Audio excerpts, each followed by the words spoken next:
비가 추적추적 내리는 어느 오후, 낡은 회색 경차 한 대가 강남 고급 아파트의 웅장한 정문 앞에 멈춰 섰다.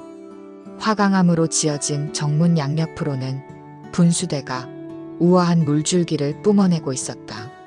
최신형 외제차들만 드나드는 이 고급 아파트의 정문을 통과하려는 순간 경비원이 황급히 차를 세웠다. 저기요, 잠깐만요. 방문중부터 발급받고 가셔야 합니다. 창문이 내려가면서 70대 중반으로 보이는 노인의 얼굴이 드러났다. 낡은 베이지색 카디건에 구겨진 면바지 차림. 이재영은 초대장을 내밀었다. 아, 커뮤니티 센터 강연 때문에 왔습니다. 경비원은 믿기지 않는다는 듯 초대장을 여러 번 확인했다. 그러곤 고개를 절레절레 흔들며 방문증을 내밀었다. 주차는 저쪽 구석에 하세요. 고급차들 옆은 피해주시고. 이재영은 묵묵히 고개를 끄덕였다. 그의 15년 된 경차는 최신형 외제차들 사이에서 마치 길 잃은 늙은 거북이 같아 보였다. 커뮤니티 센터로 향하는 길은 차가운 시선들로 가득했다. 등산복 차림의 중년 남성들은 그를 스쳐 지나며 얼굴을 찌푸렸고, 명품으로 치장한 여성들은 노골적으로 자리를 피했다. 누군가는 요즘은 아무나 다 들어오나 봐라며 귓속말을 했다. 로비에 들어서자 박혜민이 반갑게 달려왔다. 한 선생님, 일찍 오셨네요? 잘 오셨어요. 강연장이 어디냐면요. 그녀의 말은 갑자기 찾아온 복통으로 중단됐다. 죄송하다는 말을 남기고 그녀가 급히 자리를 비운 순간 날카로운 목소리가 들려왔다. 어머, 여기가 어디라고 저런 차림으로. 할아버지, 누구세요? 고급스러운 샤넬 정장을 입은 50대 중반의 여성이 그를 위아래로 훑어보았다. 아파트 주민 대표 한미숙이었다. 죄송하지만 청소는 강연 끝나고 하셔야겠어요. 지금은 중요한 강사님이 오시기로 했거든요. 제가 강연자 이재영입니다. 순간 로비가 조용해졌다. 한미숙의 눈이 크게 떠졌다가 이내 경멸로 가득 찼다. 말도 안 되는 소리. 우리 커뮤니티에서 강연을. 그녀는 비웃음을 날리며 핸드백을 흔들었다. 당신같이 허름한 사람이 무슨 강의를 한다는 거죠? 여기가 시골 경로당인 줄 아세요? 주변에 있던 주민들이 수군거리기 시작했다. 한미숙은 더욱 기세등등해졌다. 경비실에 전화해야겠네요. 여기가 어떤 아파트인 줄은 알고 계시나요? 우리 주민들이 얼마나 고급스러운 분들인데. 이재영은 잠시 그녀를 바라보았다. 그의 눈빛은 슬픔보다는 연민에 가까웠다. 죄송합니다. 제가 이만 가보는 게 좋겠군요. 한 선생님, 안 돼요. 황급히 돌아온 박혜민이 그의 팔을 잡았지만 이재영은 고개를 저었다. 아파트의 품격을 생각하시는 모양이니 제가 물러나는 게 맞겠소. 그가 돌아서는 순간 한미숙의 승리에 찬 목소리가 들려왔다. 다음부터는 이런 실수 없도록 해요. 처음부터 이상하다 했어. 비는 여전히 내리고 있었다. 우산도 없이 비를 맞으며 주차장으로 향하는 노인의 뒷모습은 쓸쓸해 보였지만 어딘가 모르게 위험이 서려 있었다. 그의 낡은 경차가 정문을 빠져나가는 동안 아무도 몰랐다. 저 허름한 노인의 정체를. 그리고 오늘의 이 작은 오해가 얼마나 큰 파장을 불러올지도. 이야기가 진행되는 동안 마음이 부글거리시는 분들은 댓글로 표현하며 다른 분들과 소통해주세요. 오늘은 웨지우드 골드 컬렉션으로 준비해봤어요. 한미숙은 200만원대 티세트를 테이블 위에 정성스럽게 놓았다. 에르메스 데코르 컵받침 위에 놓인 찻잔에는 증기가 모락모락 피어올랐다. 프랑스산 마카롱과 벨기에 수제 초콜릿이 도자기 플레이트 위에서 보석처럼 빛났다. 라듀레의 장미향 티백을 우리는 동안 그녀는 손목의 까르띠에 시계를 살짝 내보였다. 말도 안 되는 일이었죠. 그 허름한 노인이 우리 아파트에서 강연을 한다니. 한미숙은 18K 골드 티스푼으로 마카롱을 우아하게 집어들며 말했다. 우리 레미안의 품격을 지키는 게 대표로서 제 의무니까요. 커뮤니티 센터 로비에 모인 중년 여성들은 그녀의 말에 격하게 동조했다. 샤넬 트위드 자켓을 입은 여성이 티잔을 들어올리며 물었다. 그래도 박 담당자가 모셔온 분이면 뭔가 있지 않았을까요? 에이, 그 박혜민이란 애도 경험이 없어서 그래요. 제가 안 막았으면 큰일 날 뻔했죠. 한미숙은 버버리 스카프를 살짝 매만졌다. 어쨌든 우리 커뮤니티 센터는 수준이 다르니까요. 티타임이 끝나갈 무렵 그녀는 루이비통 다이어리를 꺼내 다음 모임 일정을 확인했다. 다음 주에는 프랑스 고급 디저트 전문점에서 공수한 에클레어로 준비할게요. 기대하세요. 최신형 벤츠를 몰고 귀가하는 길, 한미숙은 거울에 비친 자신의 모습을 바라보았다. 완벽한 메이크업, 발렌시아가 재킷, 목의 반짝이는 쇼파드 목걸이. 그녀는 만족스럽게 미소 지었다. 집으로 돌아오자 남편 최상민이 소파에 널브러져 있었다. 에르메네질도 제냐 수트는 구겨져 있었고 넥타이는 풀어진 채였다. 여보, 내가 왜 이렇게 피곤한지 모르겠네. 그의 얼굴은 핏기 하나 없이 창백했다. 한미숙은 미간을 찌푸렸다. 당신 또 과로했나 봐요. 내일 회사 좀 늦게 가면 안 되나요? 아니, 이건 좀 달라. 가슴이 답답하고 어지러워. 검진도 얼마 전에 받았잖아요. 그녀는 핸드폰으로 골프 예약을 확인하며 대꾸했다. 내일 청담동에서 신상 100 하나 보고 올 건데 너무 호들갑 떨지 말아요. 그로부터 이틀 후 한미숙의 세상이 무너져 내렸다. 사모님, 회장님이 쓰러지셨습니다. 비서의 다급한 전화를 받고 달려간 병원.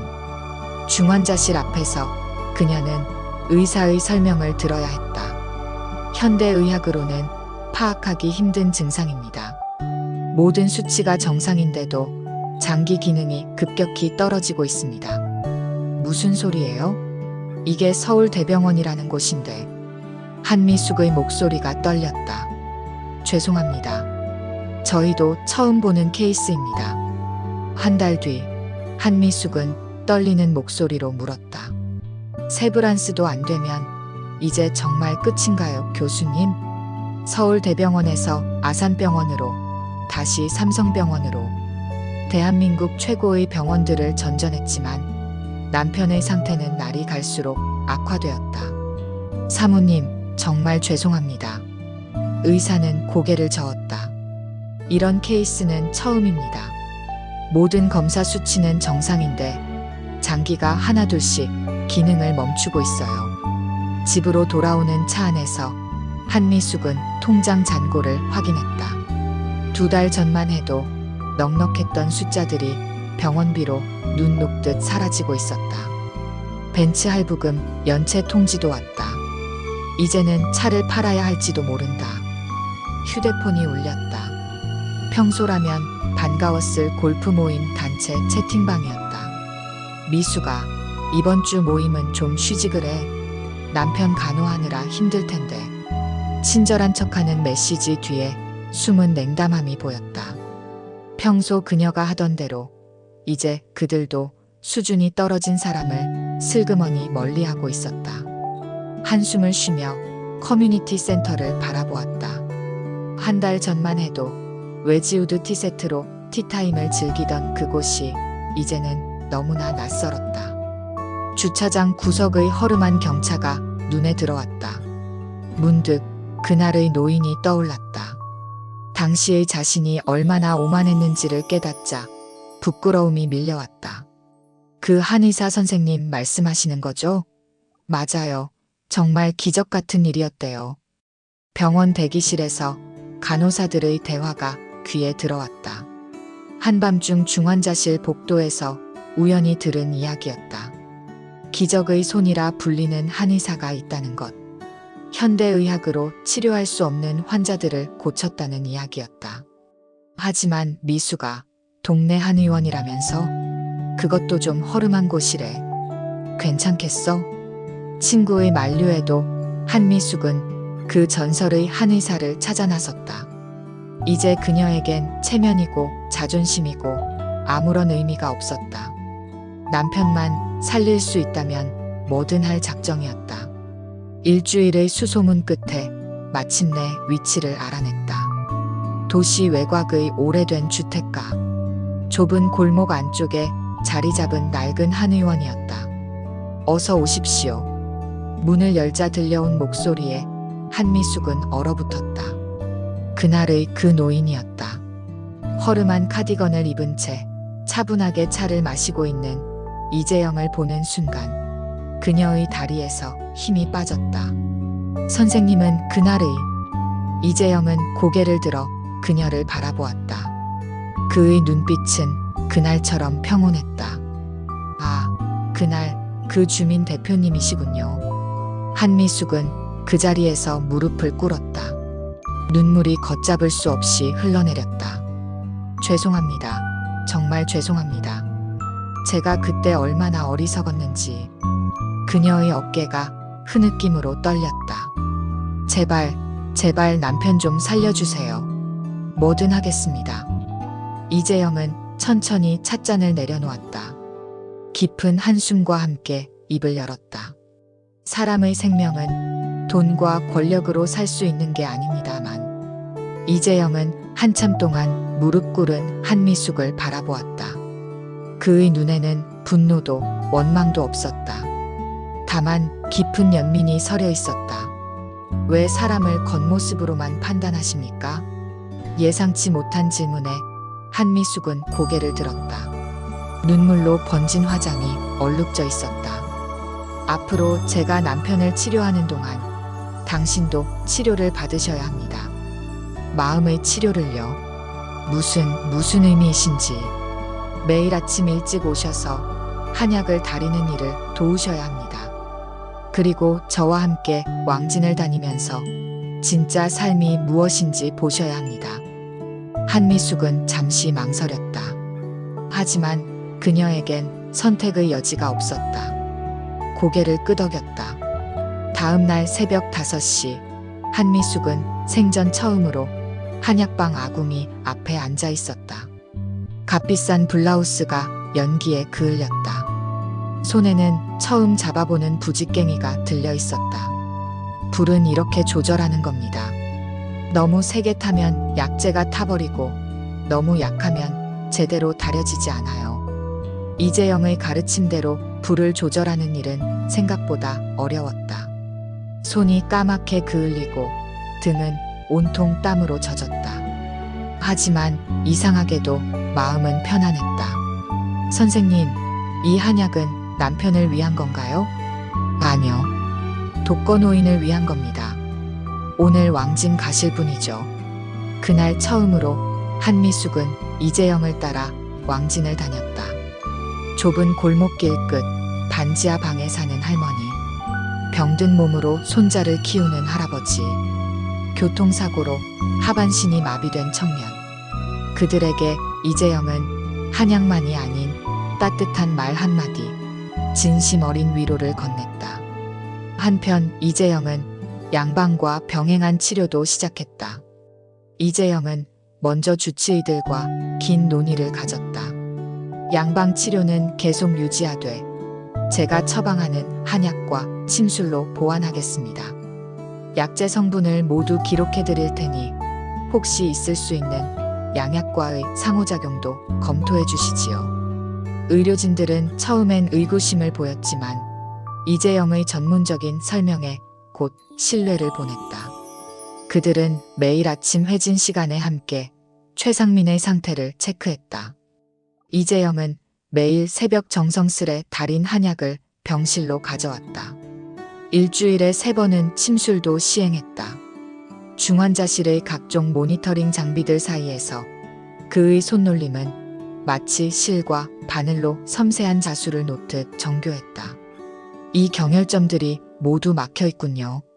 스트레스로 인한 기의 정체가 심각합니다. 한약은 일반적인 보약이 아닌 최상민의 상태와 복용 중인 양약을 고려한 특별 처방이었다. 은행잎과 산수유로 막힌 기를 풀어주고 환기와 감초로 심장을 보호하며 오미자와 구기자로 폐 기능을 강화하는 등 세심하게 배합된 약재들이었다. 3주가 지날 무렵 놀라운 변화가 나타났다. 최상민의 폐 기능이 회복되기 시작했고 심장 수치도 정상으로 돌아오고 있었다. 양방 약물의 효과가 한방 치료로 인해 크게 증진된 것이었다. 사모님, 회장님 상태가 호전되기 시작했습니다. 이런 경우는 처음 봅니다. 한미숙은 전화기를 들고 눈물을 흘렸다. 이재영은 그런 그녀의 어깨를 토닥였다. 이제 진짜 치료가 시작된 겁니다. 몸과 마음이 함께 치유되어야 진정한 회복이 이루어지는 법이지요. 일주일이 지났다. 한미숙의 손은 이제 약재 냄새가 밴 투박한 손이 되어 있었다. 매일 밤 남편의 곁에서 간호를 하면서도 그녀는 아침이면 어김없이 한약방을 찾았다. 여보, 당신이 이렇게 변할 줄은 몰랐어요. 최상민이 희미하게 웃으며 말했다. 그의 안색이 조금씩 나아지고 있었다. 저도 몰랐어요. 제가 이런 사람이었다는 걸. 한미숙은 남편의 손을 잡았다. 미안해요.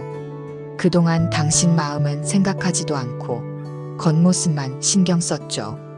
아니에요. 나도 바빠서 당신 마음을 몰라줬잖아요. 부부는 처음으로 진심 어린 대화를 나눴다. 병실 창 너머로 떠오르는 아침 해가 따스했다. 한 달이 지났다. 한미숙의 옷장에서는 명품들이 하나둘 사라졌다. 대신 봉사활동을 다닐 때 입는 편한 옷들이 채워졌다. 그녀는 이제 이재영을 따라다니며 만난 어려운 이웃들을 돕는 일에 재미를 붙였다. 사모님, 이제 조금 아시겠습니까? 어느 날 이재영이 물었다. 네. 이제야 조금 알 것 같아요. 제가 얼마나 어리석었는지. 한미숙은 잠시 말을 멈췄다가 이어갔다. 그런데 선생님, 궁금한 게 있어요. 어떻게 이렇게 사람의 마음을 꿰뚫어 보시는 거죠? 이재영은 잔잔한 미소를 지었다. 오랜 세월 사람을 보아왔지요. 병은 몸에만 있는 게 아닙니다. 마음이 병들면 몸도 병들고 마음이 치료되면 몸도 따라서 낫는 법이지요. 그날 밤 한미숙은 오래된 앨범을 펼쳐보았다. 허름한 옷을 입고도 행복해하던 젊은 시절의 자신과 남편. 언제부터 겉모습에 집착하게 된 걸까? 그동안 잃어버렸던 진정한 행복이 무엇인지 조금씩 되찾아가는 기분이었다. 2달이 지났다. 최상민의 병실에는 따스한 햇살이 가득했다. 놀랍게도 그는 이제 휠체어를 타고 병원 정원을 산책할 수 있을 만큼 회복되어 있었다. 도저히 믿을 수 없는 일입니다. 주치의는 검사 결과지를 들여다보며 고개를 절레절레 흔들었다. 모든 수치가 정상으로 돌아오고 있어요. 마치 마법 같습니다. 한미숙은 남편의 휠체어를 밀며 미소 지었다. 이제 그녀의 얼굴에는 화장기 하나 없었지만 건강한 생기가 넘쳤다. 매일 새벽 한약을 다리고 왕진을 다니며 생긴 자연스러운 아름다움이었다. 여보, 이제 퇴원하면 뭐부터 하고 싶어요? 글쎄요. 최상민은 잠시 생각에 잠겼다. 그동안 우리가 못해본 것들이 참 많죠. 함께 시장도 가고 동네 맛집도 찾아다니고.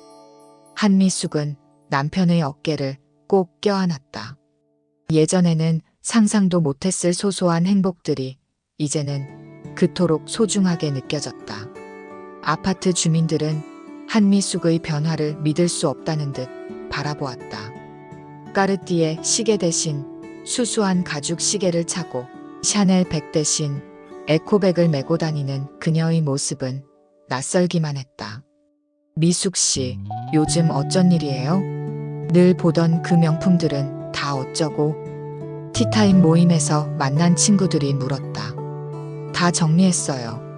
대신 복지관에 기부했죠. 한미숙은 평온한 미소를 지었다. 이제야 진짜 행복이 뭔지 알 것 같아요. 주민들은 그녀가 무슨 말을 하는지 이해하지 못했다. 하지만 한미숙은 더 이상 신경 쓰지 않았다. 그녀에겐 이제 더 중요한 일들이 있었다. 매주 토요일 그녀는 이재영과 함께 왕진을 다녔다. 처음에는 단순히 따라다니는 것으로 시작했지만 이제는 할머니들의 혈압을 재고 아픈 어르신들의 말동무가 되어주는 일이 익숙해져 있었다. 사모님, 이제 제자가 되시겠습니까? 어느 날 이재영이 불쑥 물었다. 한미숙은 놀라 그를 바라보았다. 전 아무것도 모르는데요. 사람의 마음을 이해하는 법을 아시잖습니까? 그게 바로 치료의 시작입니다. 그때였다. 한의원 문이 열리며 낯익은 얼굴들이 들어왔다. 한의학회 회장과 여러 교수들이었다. 그들은 이재영을 보자 공손히 고개를 숙였다. 선생님, 이번 학회 특강 꼭 와주셔야 합니다. 후학들이 선생님의 가르침을 간절히 기다리고 있습니다. 한미숙은 당혹스러운 표정으로 상황을 지켜보았다. 허름한 동네 한의원에 모인 한의학계 최고 권위자들. 다들 매체에서 한 번씩은 본 적 있는 유명한 사람들이었다. 그들이 이재영에게 보이는 경외심 어린 태도는 충격적이었다. 이게 도대체 어떻게 된 일이에요? 이재영은 평소와 다름없는 잔잔한 미소를 지었다. 제가 그때 말씀드렸지요. 겉모습으로 사람을 판단하지 말라고. 뒤늦게 깨달은 한미숙의 얼굴이 하얗게 변했다. 그가 바로 한의학의 살아있는 전설이라 불리는 이재영 박사였다. 수많은 난치병 치료 사례로 기적의 명의라 불리는 그 의사였다. 하지만 왜 이런 작은 동네 한의원에서 화려한 곳에 있다고 해서 더 좋은 의술을 펼칠 수 있는 건 아닙니다. 이재영은 창밖을 바라보며 말을 이었다. 진정한 치료는 환자의 몸과 마음을 함께 보살필 때 이뤄지는 법이지요. 그러려면 의사도 겸손한 마음을 가져야 합니다. 한미숙의 눈에서 눈물이 흘러내렸다. 그제야 그가 자신에게 가르치려 했던 것들이 무엇인지 완전히 이해할 수 있었다. 선생님, 저는 계속 실수만 저지르네요. 저를 용서해 주세요. 용서할 것이 없습니다. 당신은 이미 충분히 변화했으니까요. 다음 날 최상민은 드디어 퇴원했다. 의료진들은 이런 빠른 회복이 기적이라고 했지만 한미숙은 알고 있었다. 이것은 단순한 기적이 아닌 진정한 마음의 치료가 가져온 결과라는 것을.